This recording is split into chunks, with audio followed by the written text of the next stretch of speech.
Okay 10 CR बरं का. P किती दिला आहे तुम्हाला 50%.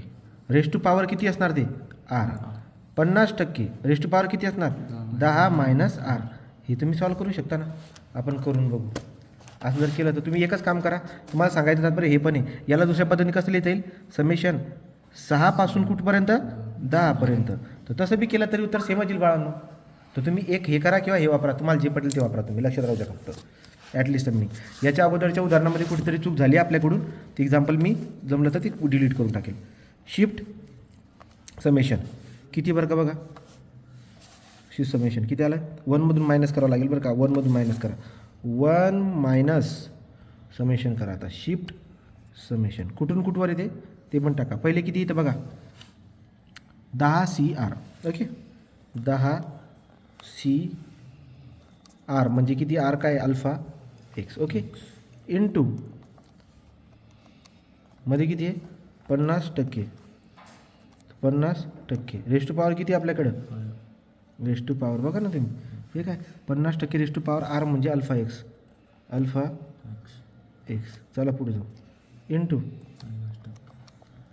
50% हे काय 50% हां 50%. रेस्ट टू पॉवर किती आहे raised to power 10 minus alpha x बरोबर का. ह्या पण आणि लिमिट टाकून घ्या. आता लिमिट कुठून कुठवर आहे 0 ते 5 बरोबर का. बघा ना एकदा चेक करा कुठपर्यंत लिमिट आहे बघा 0 to 5. बस हे झालं तुमचं उत्तर. हे झालं तुमचं उत्तर. तर या पद्धतीने उत्तर तुम्ही काढू शकता. SD करून घ्या. याला 0.3769 आलं 0.3769. तुम्हाला वाटत असेल की खालच्या पद्धतीने पण येईल का. ॲटलिस्ट मिनिंग 6च्या पुढं ॲटलिस्ट किती बोलले 6 ना 6 7 8 10 वेळेस फेकले म्हणून 10 वेळेंत. मग तुम्ही तसं बी करू शकता ना. हे काय शिफ्ट समेशन किती येते n किती 10 NCR आर म्हणजे अल्फा एक्स इनटू मध्ये गेलो किती 50% रेस्ट टू पॉवर किती आहे alpha x into 50% raised to power किती आहे 10 minus alpha x. Raised to power 10 minus alpha x. Okay limit कुठून आहे 6 पासून 10 पर्यंत. 6 ते 10. ओके